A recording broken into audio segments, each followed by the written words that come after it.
Hi అండి, అందరు ఎలా ఉన్నారు? ఇప్పుడే అగద ప్రీమియర్స్ చూసి వస్తున్నానండి అల్లు సినిమాస్లో. సినిమా ఎలా ఉందో తెలుసుకునే ముందు ఒక లైక్ చేసి, షేర్ చేసి, సబ్స్క్రైబ్ చేయండి. మన ఛానల్ని సపోర్ట్ చేయండి. దేవి, ఒక్కడు, నువ్వు వస్తానంటే నేను వద్దంటానా, వర్షం లాంటి ఎన్నో క్లాసిక్స్ని మనకిచ్చిన ఎంఎస్ రాజు గారి దగ్గర నుంచి వస్తున్న డైరెక్షన్లో వచ్చిన మూవీ అండి అగద. మరి ఎంఎస్ రాజు గారు ఎలా తీశారు అనేది ఈ రివ్యూలో తెలుసుకుందాం. ముందుగా పాజిటివ్స్ అండి. ఎంఎస్ రాజు గారు ఈజ్ బ్యాక్. ఆయన story, screen play, dialogues, direction మొత్తం ఆయనే. సో సినిమా అయితే స్టార్టింగ్ నుంచి ఎండింగ్ వరకు చాలా గ్రిప్పింగ్ స్క్రీన్ ప్లేతో తీశారండి. అది మూవీకి పెద్ద పాజిటివ్. ఇంకో పాజిటివ్ ఏంటంటే మూవీలో సాంగ్స్ లేవు. అదొక మెయిన్ పాజిటివ్. చాలా క్రిస్పీగా తీశారు cinema. Just two hours 15 minutes అలా ఉందంటే చాలా టు ద పాయింట్ తీశారు. అదొక పాజిటివ్. ఇంకా యాక్టింగ్ అండి. యాక్టింగ్ ఎవరైతే అగదాకి పొసెస్ అయిన యాక్టర్ ఉన్నాడో, సారీ పేరు గుర్తులేదు, ఆయన బాగా చేశాడు యాక్టింగ్.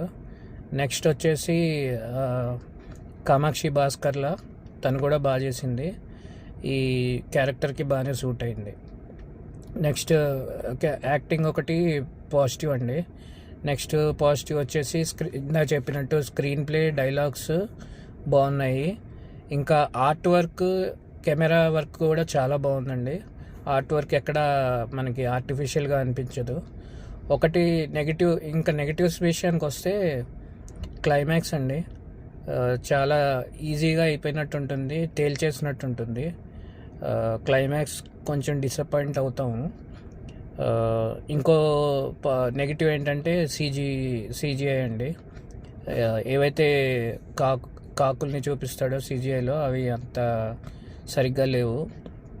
మిగతాదంతా సినిమా అయితే ఫస్ట్ నుంచి ఎండింగ్ వరకు గ్రిప్పింగ్ అండి. అసలు ఏం జరుగుతుందా అని చూస్తూనే ఉంటాం. సో ఫస్ట్ నుంచి లాస్ట్ వరకు చాలా బాగుంది సినిమా.